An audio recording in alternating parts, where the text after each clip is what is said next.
அந்திசாயம் நேரம் ஒரு அழகிய கிராமம். அமைதியான சாலையில் ஒரு வாலிபன் நடந்து கொண்டிருக்கின்றான்.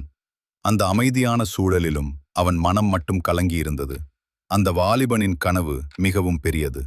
ஆனால் அவனிடம் இருக்கும் ஒரு பிரச்சனை என்னவென்றால், அவன் வாழ்க்கையில் எப்பொழுதும் எந்த ஒரு செயலையும் செய்வதற்கு நாளை ஆரம்பிக்கலாம் என்று நாட்களை தள்ளி போடும் குணம் கொண்டவன். இப்படி இருக்கும் அவனின் வாழ்வில் அவனுக்கு ஒரு விசித்திரம் நடந்தது. அது என்னவென்றால், அவனுடைய நிழல் அவனிடம் பேசியது. நீ தினமும் கனவுகள் மட்டும் காணுகின்றாய், செயல்படுத்துவது இல்லை. அந்த பேச்சின் சத்தம் கேட்டதும் அவன் அதிர்ந்தான். அவன் நிழல் பேசுகின்றதா என்றான். நிழல் சிரித்துக்கொண்டு, நான் தான் உன் மனசாட்சி பேசுகின்றேன். நீ தினமும் நேரத்தை வீணாக்கினால் உன் எதிர்காலம் எவ்வாறு இருக்கும் என்று நான் காட்டுகின்றேன். வா. சோம்பேறித்தனத்தால் சிதைந்த எதிர்காலம். அங்கே ஒரு வயதான மனிதன் பழைய வீட்டின் ஜன்னல் ஓரத்தில் அமர்ந்து கொண்டிருந்தான். அவன் கண்களில் நிறைந்தது வருத்தம், மனதில் ஓடியது கடந்த கால நினைவுகள். அவன் தன்னிடம் தானே புலம்பிக் கொண்டான். நான் வாழ்க்கையில் கொஞ்சம் முயற்சி செய்திருந்தால் இன்று என் வாழ்க்கை முன்னேற்றம் அடைந்திருக்கும் இல்லையா?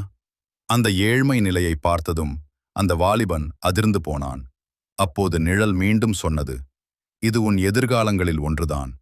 இன்னும் ஒரு வாழ்க்கையை உனக்கு காட்டுகிறேன், வா. இந்த வாழ்க்கையில் எந்த ஒரு முன்னேற்றமும் இல்லை. வாழ்க்கை முழுவதும் கடனில் மூழ்கிய நிலையிலேயே வாழ்ந்து கொண்டிருக்கிறான். வேலை இருக்கிறது, ஆனால் நிம்மதி இல்லை. சம்பாதிப்பது எல்லாம் கடன் கட்டுவதற்கே போய்க் கொண்டிருக்கிறது. முகத்தில் சிரிப்பு இல்லை, மனதில் சந்தோஷம் இல்லை. வாழ்க்கை என்றால் ஒரு சுமையாகவே அவனுக்கு தோன்றியது.